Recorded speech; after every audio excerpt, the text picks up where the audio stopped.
Vamos aplaudir ao Senhor, amados. Toda a honra, toda a glória ao nosso Deus. E cada família declara a tua fidelidade. Nós temos também a Emily, né? Que é a nossa filha também. E ela faz parte do grupo de dança. A igreja está tendo uma apresentação lá no R2 e ela teve que ficar por lá. Amados, assentados como nós estamos, vamos abrir no livro de 1 Timóteo, capítulo 3, de 1 a 7. Livro de 1 Timóteo, capítulo 3, de 1 a 7. Daniel, eu quero dizer para ti, Daniel, uma coisa muito importante. Eu estava me incomodando ali quando tu estava louvando ao Senhor. E as pessoas aqui que me conhecem, tem muita gente que me conhece, sabe que eu não sou de estar soltando coisas de Deus por aí à toa para qualquer um. E eu quero dizer a você que se você quiser alcançar um ministério de músico, Deus dará a tua vida. Se você quiser realmente ser um músico de Deus, você não vai precisar vender CD. Você não vai precisar estar nas paradas. Você só precisa realmente de Deus. Isso aí você tem. Você tem unção na sua voz, você tem voz, você tem carisma. Eu estava olhando o seu comportamento ali, Daniel. É comportamento que muitos músicos profissionais evangélicos deveriam ter e não tem. Amém, igreja? Eu acho interessante quando nós vamos falar de mais um ano, né? E eu não entendo como é que o mundo vê o ano. Como é que se passa o ano para a vida em um mundo. Porque é diferente quando se passa um ano para o povo de Deus. Eu sempre digo aqui em minhas pregações que 24 horas do dia para o povo de Deus nunca será um igual ao outro. É super interessante isso, como Deus trabalha em nossas vidas. Amém, amados? Aqui, ó. Aqui, Deus está aqui presente. A palavra de Deus está aqui presente. Ela é fiel em tua vida, é na minha vida. E eu estava dizendo que como Deus trabalha em nossas vidas, e como o tempo ele passa diferente, e como hoje ele está passando tão rápido, e como a vida se passa e a gente para pensar assim, já estamos no fim do mês.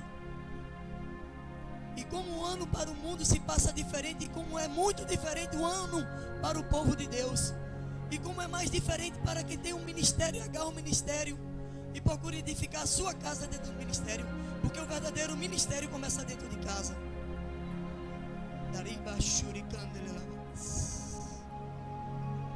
Eu acho interessante quando Deus muda as coisas e às vezes nos dá um arrepiozinho na pele. Como é bom estar aí sentado, amados. Como é bom estar aí sentado, né, querido?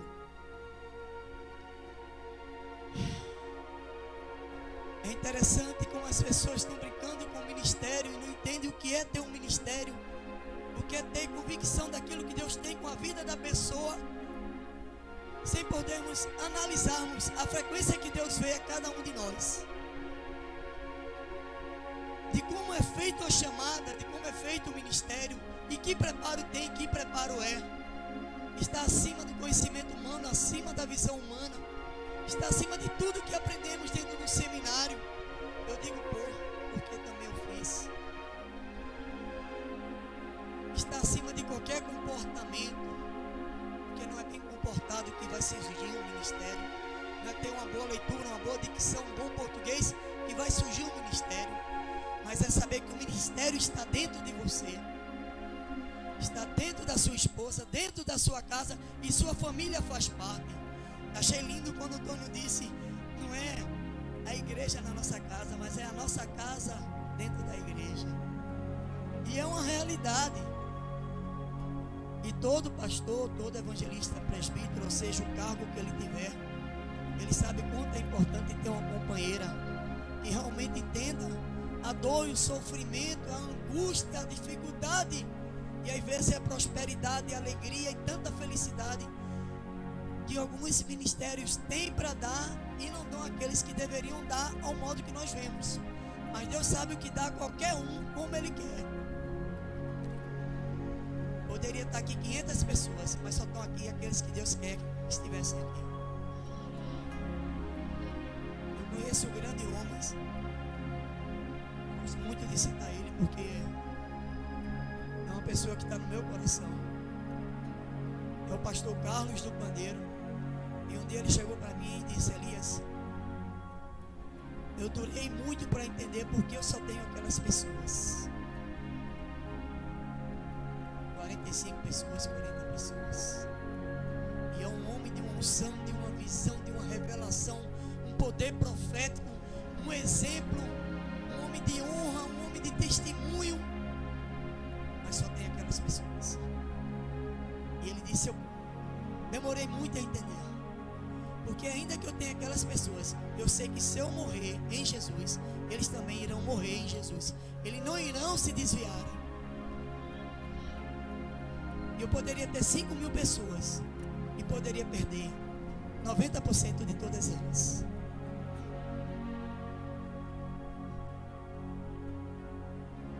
Assentado como nós estamos no livro de 1 Timóteo, capítulo 3, de 1 a 7. Fiel é a palavra, diga, fiel é esta palavra. Lembre-se, fiel é a palavra. Se alguém aspira ao episcopado, excelente obra almeja. É necessário, portanto, que o bispo seja irrepreensível, esposa de uma só mulher, temperante, sóbrio, modesto, hospitaleiro, apto para ensinar, não dado ao vinho, não violento, porém cortado, inimigo de contendas, não avarento, e que governe bem a própria casa, criando os filhos sob disciplina com todo respeito. Pois se alguém não sabe governar a sua própria casa, como cuidará da igreja de Deus? Não seja neófito, começo da vida, para não suceder que se ensoberbeça e incorra na condenação do diabo. Pelo contrário, é necessário que ele tenha bom testemunho dos de fora, a fim de não cair no opróbrio do laço do diabo, ficar debaixo da desonra do diabo. É interessante como a palavra ela é firme. Ela nos coloca numa posição que nós não temos defesa nenhuma como humanamente falando, mas ela nos dá a fortaleza e a firmeza de poder falar sobre ela. Porque se eu entrar em questão quem deveria estar aqui falando, talvez aqui na terra não encontrasse nenhum, mas pela sua infinita misericórdia e pelo seu grande amor, Ele nos dá essa oportunidade maravilhosa de poder abrir e sentir a revelação do nosso professor, o Espírito Santo, e poder dizer alguma coisa sobre aquilo que Deus quer que façamos.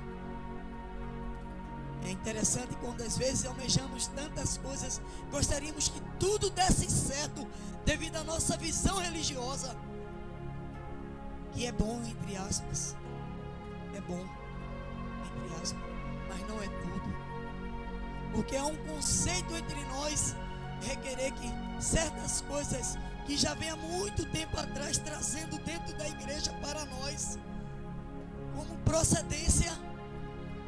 E a revelação de Cristo em nossas vidas é o testemunho da nossa própria vida, da nossa própria maneira de ser, do nosso conceito de ser, daquilo que Deus quer que sejamos e não o que queremos ser.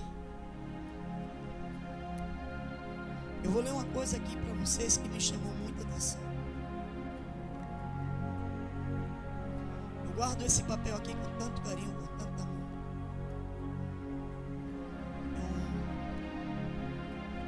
AW12. Eu gosto muito do que ele fala aqui. Preste bem atenção que eu vou ler aqui para você.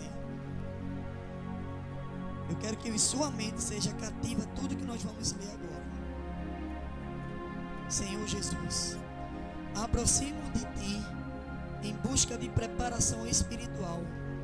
Pousa a tua mão sobre mim, unge-me com o óleo do profeta do Novo Testamento, Jesus. Impede que eu me transforme no religioso, para assim a minha vocação profética Salva-me da maldição que paira sobre a mente, sobre o sacerdócio moderno. Aqueles que dizem: aceita Jesus que tua vida vai mudar, Ele vai te dar uma casa, Ele vai te dar um carro.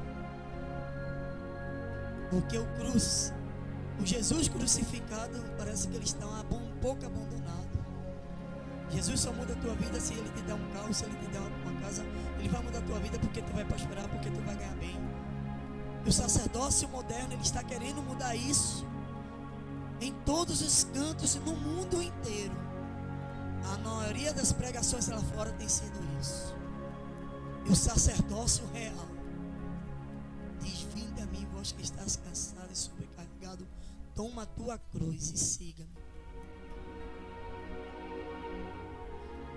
A maldição da transigência, da imitação do profissionalismo. Salva-me do erro de jogar uma igreja pelo número de seus membros, pela sua popularidade ou pelo total de ofertas anuais. Ajuda-me a lembrar de que sou profeta, não animador de auditório ou gerente religioso.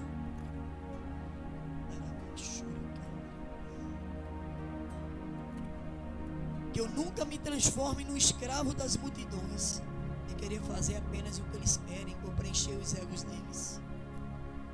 Cura minha alma das ambições carnais e livra-me dos prudos da publicidade. Hoje é show disso, show daquilo, né? Hoje é a sensação do momento. O cantor de hoje, o profeta de hoje, aquele grande pregador.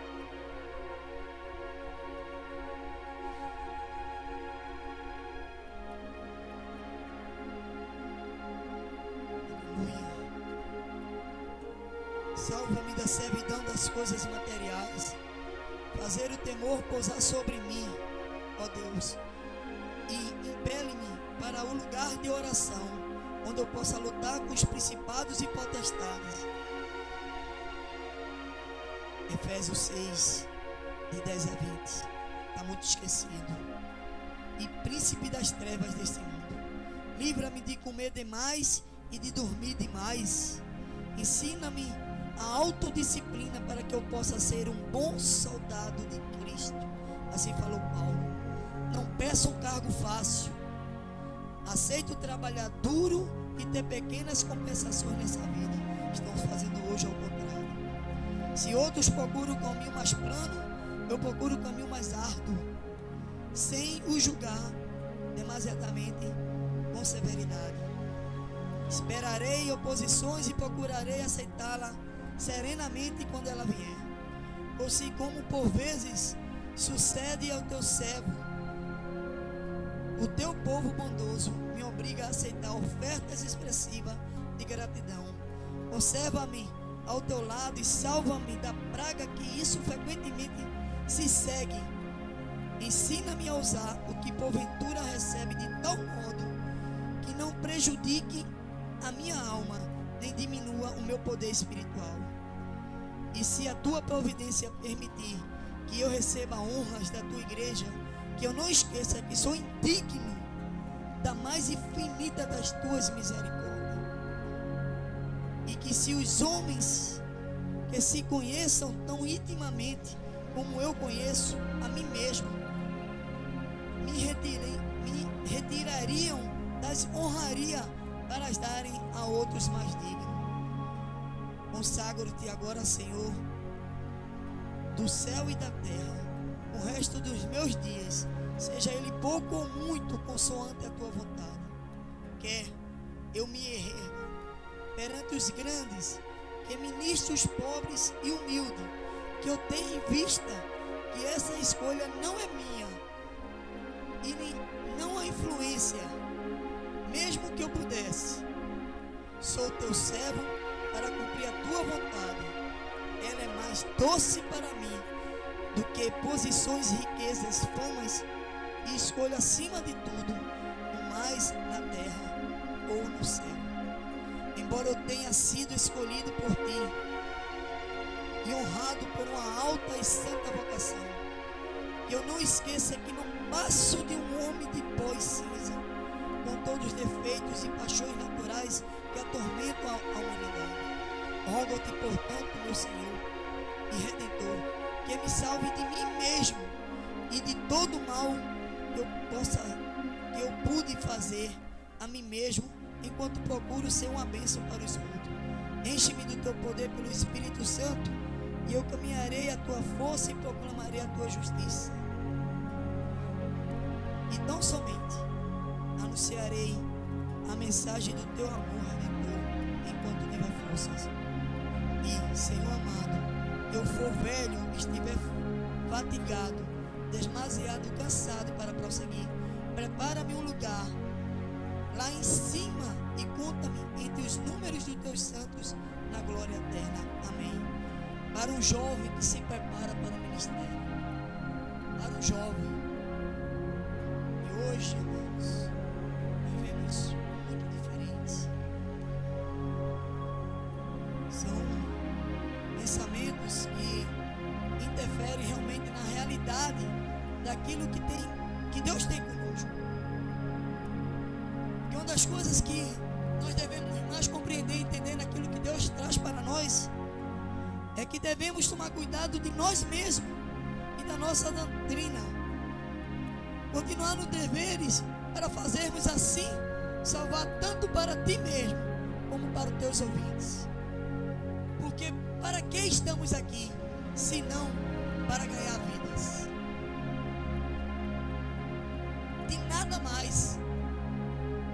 Não importa o cargo que temos, a mansão que moramos, o carro que temos, só estamos aqui para ganhar vidas, para ser reflexo para as outras vidas. E isso é dentro de nós. Eu acho interessante quando eu começo a refletir sobre esta oração.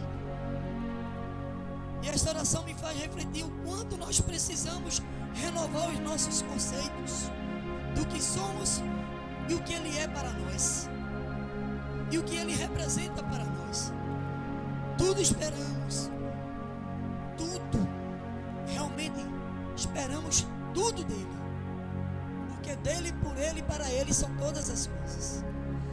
Nada é feito por nós, em nenhum passo, em nenhum milímetro, em nenhuma palavra, nada, nada. Se Ele não é por nós, não seremos nada.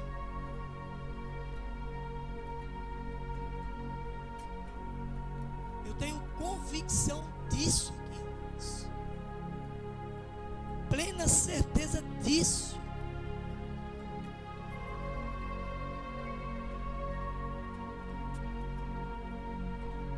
O ministério, ele tem uma responsabilidade muito grande. Talvez um grande seja pequeno e o pequeno seja tamanho grande, dependendo de como cada um vê. São 2 anos, talvez você esperasse aqui, que tivesse aqui no mínimo 100 pessoas e não subisse nem 10.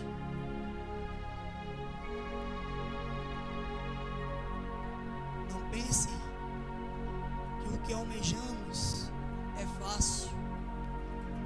Ronaldo Lindório disse assim: existem 3 coisas principais, fundamentais para nossas vidas. Eu gosto muito de citar Ronaldo Lindório, porque nós temos a mesma visão na questão missionária e na questão ministerial.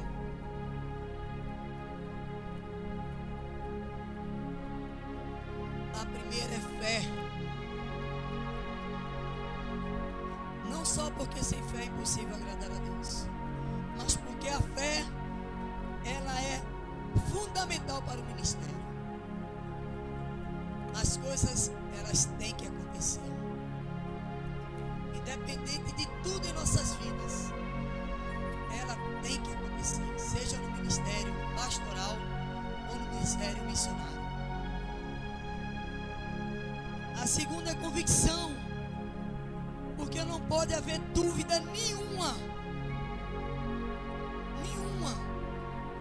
É tanto que o ministério do pastor Antônio Formoso, esse ministério tem que se identificar com a sua família e com a sua esposa. Tem que haver uma identificação. A igreja tem que sentir isso, mas primeiramente ele tem que sentir isso.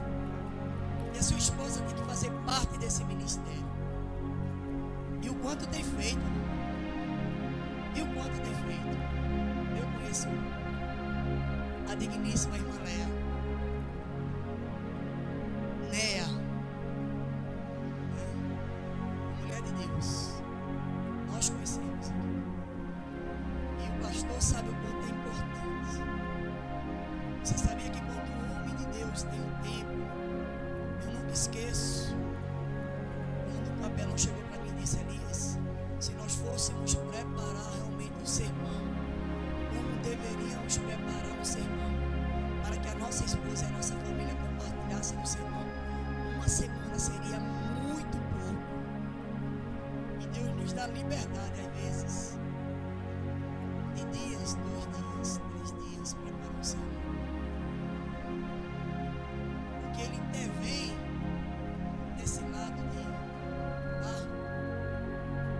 não nos deixar só, mas deixar que nós participamos daquilo que Ele quer que nós façamos um para o outro. Porque Ele não fala só para você, mas Ele fala primeiro a mim. Porque se Ele não falar primeiro a mim, eu não vou poder falar para vocês. Isso é fundamental. E a terceira coisa, são várias, mas eu vou destacar essas 3.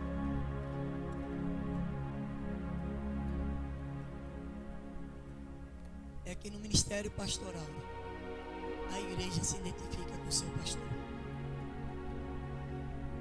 A igreja, ela honra o seu pastor. A igreja zela pelo seu pastor. A igreja ama a esposa do pastor. A igreja ama a família pastoral. Porque se a igreja não se identificar, o erro não está no ministério.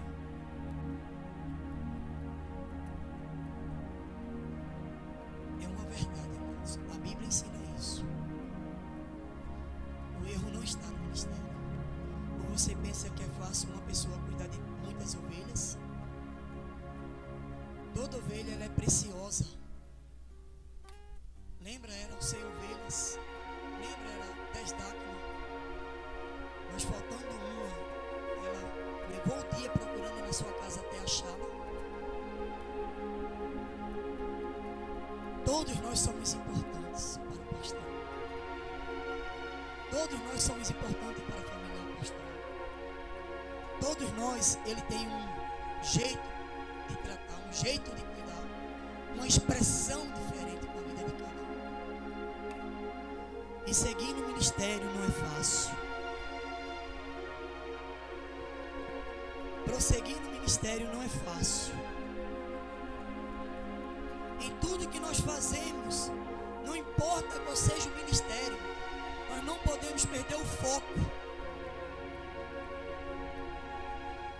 Porque o importante não é como começamos ou como terminamos, mas é como continuamos. A igreja está me entendendo, amados? Por favor, diga amém para a glória de Deus. O importante não é como começamos, nem como terminamos, porque não há fim. Mas é como nós continuamos, como nós prosseguimos com essa dificuldade, com essa indiferença cada um com o outro, com esse amor de suportar um ao outro, com esse perdão de olhar assim: me perdoa, meu irmão, me ame pelo amor de Deus, porque eu preciso te amar e você precisa me amar, porque o importante não é terminar, mas é nós continuarmos.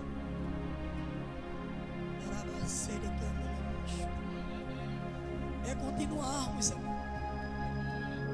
No mundo que nos oferece tantas coisas, é andarmos juntos. Olha, não vai por ali não. Não é por ali, é por aqui.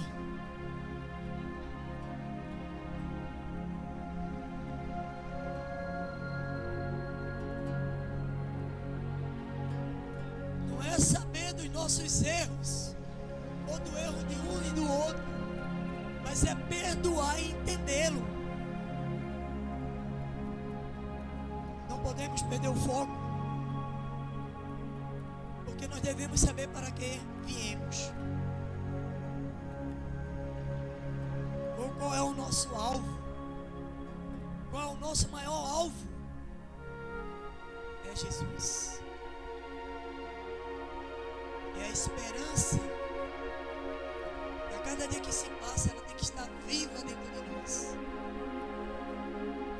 É a esperança de estarmos juntos lá em cima. Esse é o verdadeiro ministério. Eu vi um pastor, estava um culto, o culto estava fervoroso, era um culto festivo, era um culto bonito, e as meninas se prepararam para aquela área de dança, aquela área de louvor, e estava tudo muito bonito ali. E o cantor cantava que era uma maravilha, o pastor estava.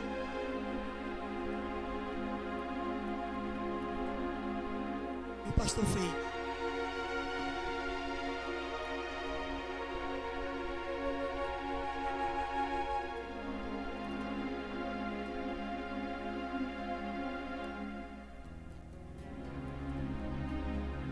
O pastor chamou um para cuidar aqui do culto, continuar o culto, se retirou da igreja, entrou lá na favela, o marido da irmã estava lá no bar, ele foi lá no bar, pagou a conta, fez o rapaz pagar a conta, tirou o rapaz de dentro do bar, abraçou o rapaz e levou ele para a igreja, e ali ele pediu perdão e se reconciliou.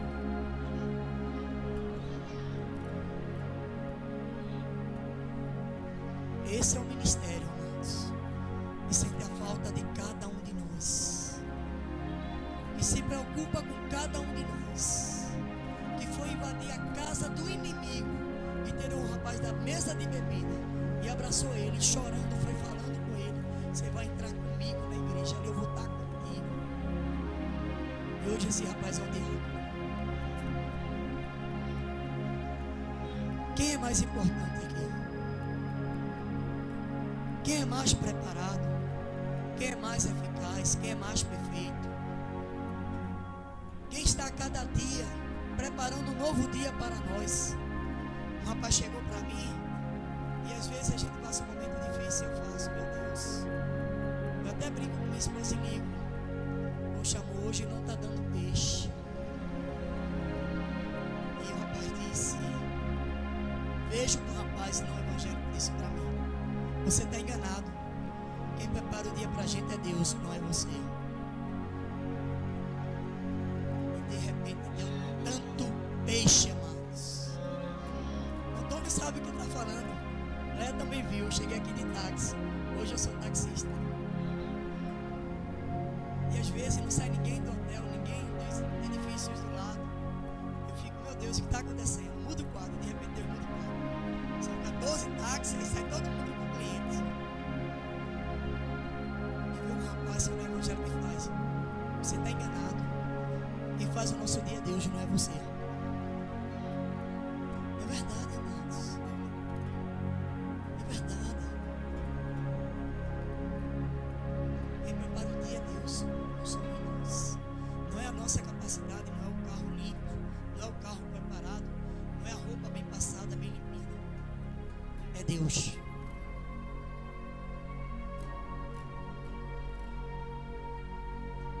O desafio de terminar uma tarefa está no meio dela e não no final dela. É no meio, não é o final, porque ela nunca acaba. Deus leva Antônio e Léa para outro local, outro fica aqui. Deus leva o amado para outro local, outro fica onde ele estava. Deus leva o querido aqui, outro fica onde estava. Deus leva meu presbítero e sua esposa para outro local, outros ficam no lugar dele. É como eles deixaram, não é como eles terminaram. Você está entendendo? Uma coisa diferente. Nós não prosperamos porque nós ofertamos ou somos fiéis no dízimo. Somos fiéis nas ofertas e no dízimo porque nós temos um compromisso de fidelidade com Deus. Nós não barganhamos Deus, nós somos compromissados com Deus. Essa é a diferença. Eu gostaria de falar muito aqui, irmãos. Pode ter certeza. Porque falar do ministério está com a pessoa certa aqui. É interessante que a gente prepara tanta coisa, mas Deus faz diferente, né?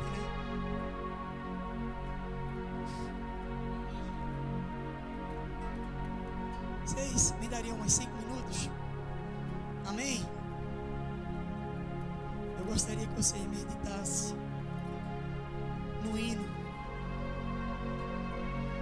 Esse hino é conhecido, mas eu gostaria que você prestasse bem atenção na letra desse hino. Eu levava a minha irmã aqui para a igreja Filadélfia, e um dia uma jovem chamada Ana, ela cantou esse hino, e através desse hino minha irmã aceitou Jesus. Esse é o segundo hino que eu mais gosto de Sérgio Lopes, porque as coisas não é como nós pensamos. Não deixe essa palavra ir embora. Mastigue ela essa semana toda. Não é o fim dela, nem o começo dela. Ela está no meio. Amém?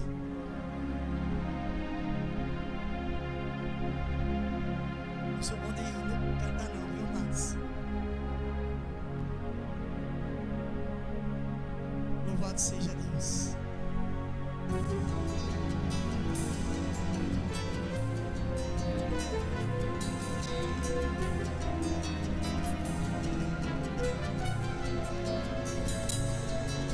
Por mais que eu procure meus anseios esconder, há em mim vontades que compulsem meu querer.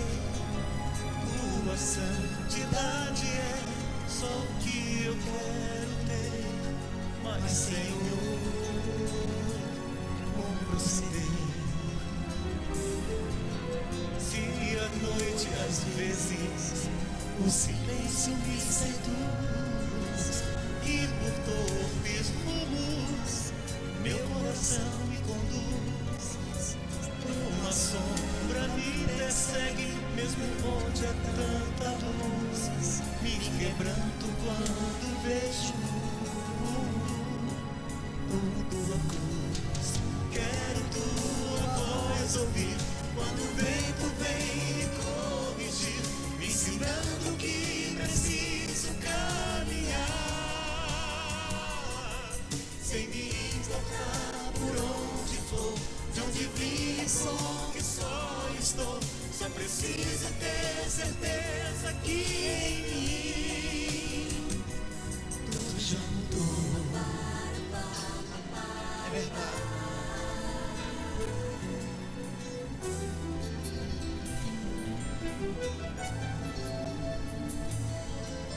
Se à noite às vezes o silêncio me seduz e por torpes rumos meu coração me conduz, uma sombra me persegue mesmo onde há tanta luz, me quebranto quando vejo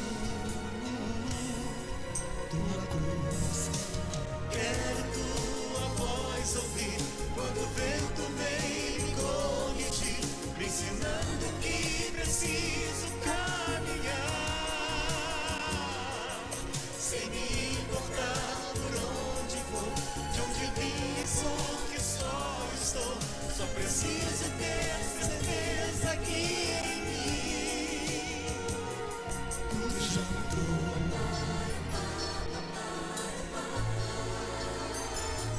Tudo já mudou.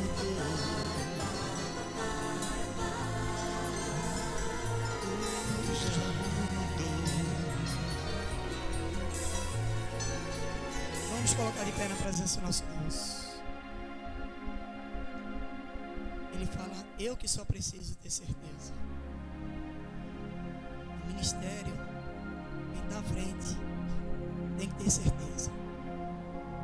Certeza do ministério, certeza da sua chamada, certeza da sua caminhada. Eu convido a irmã Néa, vem aqui, irmã Néa. Eu convido o pastor Antônio Jesus. Pastor Antônio, aqui do teu esposo. Eu convido a minha esposa, a esposa do varão aqui, a esposa do varão, as mulheres, por gentileza, venham para aqui. Esqueça a cadeira. Vamos fazer uma coisa santa aqui de Deus. Os homens de Deus aqui do lado de Antônio. Eu quero toda a igreja aqui. Toda a igreja aqui. Néia fica aqui à direita. As mulheres vão chegando. Minha esposa. Por gentileza, eu quero todas as mulheres aqui, querido. Todas as mulheres. Todos os homens aqui do lado de Antônio. Venha meu presbítero. Venha meu evangelista. Venha meu filho. Quero você aqui, muito importante. Venha você. Venha. Daniel aqui, abraça o Antônio. Venha evangelista. Pede passagem aqui, vamos fazer uma coisa santa aqui. Vem, vão passando os homens aqui. Venha, querido.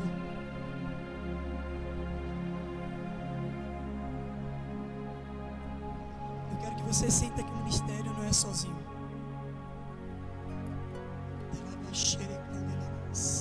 Abraça aí os homens. As mulheres abraçam aqui, Néia. Bota a Néia no meio de vocês aqui. Vai pro meio, Néia. Abraça aqui, faz uma roda as mulheres. Dobra aqui, Néia, faz uma roda, vai. Fecha aqui, Néia, fecha. Mulheres, pra cá, venham pra cá. Venham, fecha aqui, Néia. Fecha mesmo, fecha ela aqui. Abraça aí, Néia. Eu estou fazendo isso porque eu quero que vocês entendam. E sem a igreja, o pastor não é nada. E sem o pastor, a igreja também não é nada. Nenhum de nós é tão bom quando todos nós estamos juntos. Rick Holly. Nenhum de nós é tão bom quando todos nós estamos juntos. Ministério é isso aqui. Se você não abraçar a Néia, não é ministério. Se você não abraçar o pastor Antônio, não é ministério. Eu gostaria que as mulheres levantassem a voz agora. Só as mulheres. Levanta a voz aí. Pela Néia. Ora pela Néia. Levanta aí uma voz, mulher. Levanta a tua voz. Só as mulheres.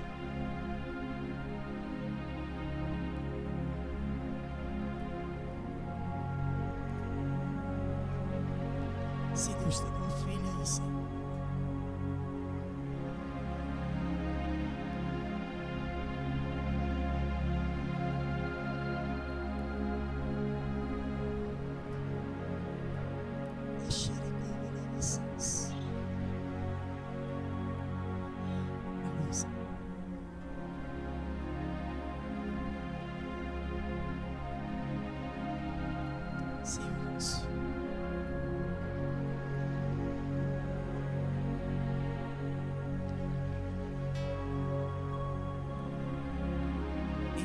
Jesus.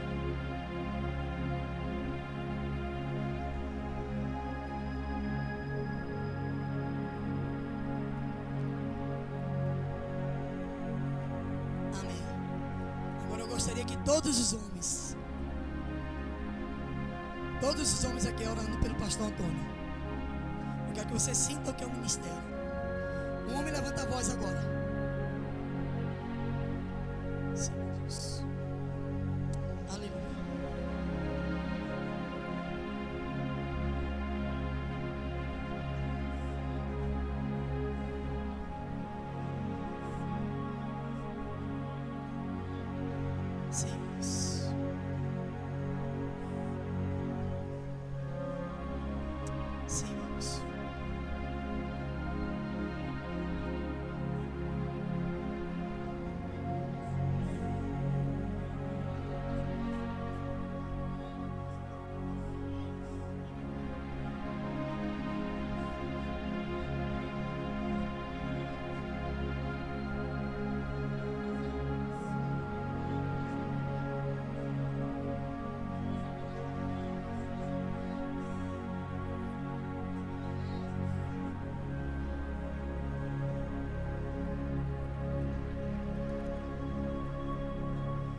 Fiquem onde estão. Pai, em nome de Jesus, para a glória de Deus, nós abençoamos esse ministério. Nós abençoamos, Senhor, a vida do Antônio, a vida da Néia, a sua filha, Senhor. Todos os que fazem parte da sua família. Deus, todos que fazem parte da sua casa, os seus parentes da parte da Néia, o parente da parte de Antônio. Ó Pai, em nome de Jesus, abraça esse ministério, derrama do teu amor, do teu perdão, dá suporte, Senhor, em nome de Jesus. Não deixa que nada venha atrapalhar a vida conjugal, a vida ministerial, a vida íntima deles. Nada venha atrapalhar, Senhor, no teu ministério, Senhor.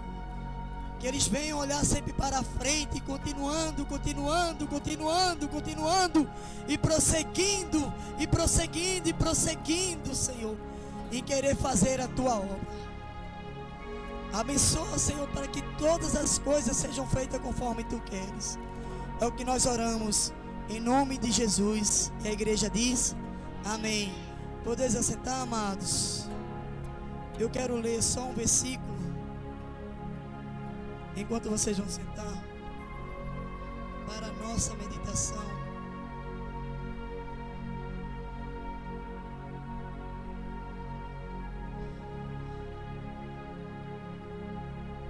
Um versículo muito importante. 1 Coríntios capítulo 9, versículo 16. Se anuncio o Evangelho, não tenho de que me gloriar, pois sobre mim pesa a obrigação, porque ai de mim se não pregar o Evangelho. Amém, amados? Ai de mim, sabendo que temos uma chamada. Ai de mim, sabendo que Deus nos quer, que Deus nos cobra isso. Ai de mim, se não pegar o Evangelho. Que o Senhor assim nos abençoe. Eu quero agradecer ao ministério dessa igreja, a igreja que veio visitar, a igreja local também, pela paciência que teve aqui comigo, pelo pastor Antônio, né, o ministério. Muito obrigado em nome de Jesus por essa honra, por essa grande oportunidade que Deus nos dá de ter essa liberdade de falar da palavra de Deus. Muito obrigado em nome de Jesus. Vamos dar uma salva de palmas para Deus.